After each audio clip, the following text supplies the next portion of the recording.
Hokey Pokey. Like many innocuous songs and dances that you'd assume to have fairly benign origins, the Hokey Pokey is believed by some to have fairly sinister beginnings. There are those who insist the song originated with Scottish Puritans in the UK as an anti-Catholic taunt. The words Hokey Pokey, which is how the song is sung in the UK, is supposedly derived from the magician's incarnation, Hocus Pocus. Hocus Pocus popped up in the 17th century as part of the conjunction phrase Hocus Pocus, tontus, talontus, vade, celeriter, jubeo. It is thought by some that this is derived from the phrase spoken at Catholic Mass, Hocus, enim, corpus, meum, or for this is my body. Thus, this Hokey Pokey origin theory is that it was supposed to be a jab at the Catholic doctrine of transubstantiation, the belief that the bread and wine turn into the body and blood of Christ during the Mass. As recently as 2008, a few Catholic Church officials have considered the Hokey Pokey as an example of faith hate, but it doesn't seem that most took these allegations all that seriously, and there isn't much in the way of documented evidence to back up the Catholic hate origin theory. So what do we actually know about the song? In 1857, two sisters from Canterbury, England, who were visiting Bridgewater, New Hampshire, brought a little English-Scotty ditty with accompanying gestures across the pond. The song is thought to be based on the Scottish hinkum booby, booby here referring to the stupid definition rather than the more modern alternative definition you might think of when shaking things about. The song went a little something like this. I put my right hand in, my right hand out, in, out, shake it all about. It then continued with other body parts being put in and out and shaken all about. Fast forward to 1940 during the Blitz in London. A Canadian officer suggested writing an action party song to English band leader Al Tabor.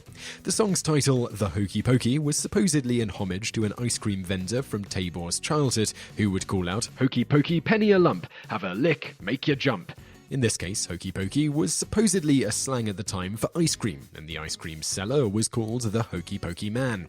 Presumably borrowing from the aforementioned English ditty, Tabor put it together with Hokey Pokey, and the song was almost, but not quite complete. After all, it's called Hokey Pokey in the UK.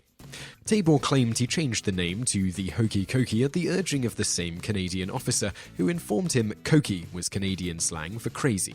In 1942, the sheet music for the Hokey Pokey was finally published.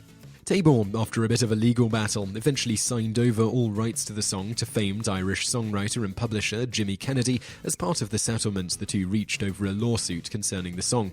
It should also be noted here that Kennedy's son claims that Jimmy Kennedy, not Al Tabor, was the primary author of the lyrics, and it was Jimmy that made the decision to go with cokey.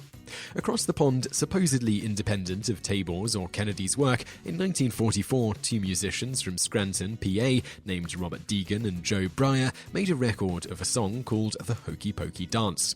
This song was recorded for the entertainment of the crowd at Poconos resorts. The tune proved to be a regional favourite throughout the 1940s, but it's still not the version we shake it all about to today. In 1949, Charles Mack, Taft Baker, and Larry LaPrise, the Ram Trio, made their own version of the song, which is close to the version we all know and love today. The Ram Trio also supposedly independently developed the song, but in reality probably learned it from vacationers who'd heard it at the Poconos resorts. The song was penned for the amusement of skiers at the Sun Valley Resort in Idaho. It proved to be a big hit, so LaPrise decided to record it. The problem with making such a record and playing it on the airwaves is that Deegan and Breyer got wind of it and sued LaPrise for ripping off their Hokey Pokey dance. LaPrise's lawyers must have been top-notch, because even though his version of the song was released after Deegan and Breyer's, LaPrise walked away with the rights to the Hokey Pokey dance. Interestingly enough, despite the legal battles over the song between Tabor and Kennedy in the UK and LaPrise and Deegan Breyer in the US going on around the same time, the two pairs never sought to sue their counterparts across the pond. In the end, the ultimate origin of what it's all about seems to have been lost to history, but if you choose to believe Al Tabor's anecdote though, at least the recent derivation of it is about ice cream. So I really hope you liked that video, and if you did like it, click like below and leave us a comment to let us know what you think. And also check out a couple of our other videos, which are linked to on the screen now, and don't forget to subscribe for brand new videos every day. Thanks for watching.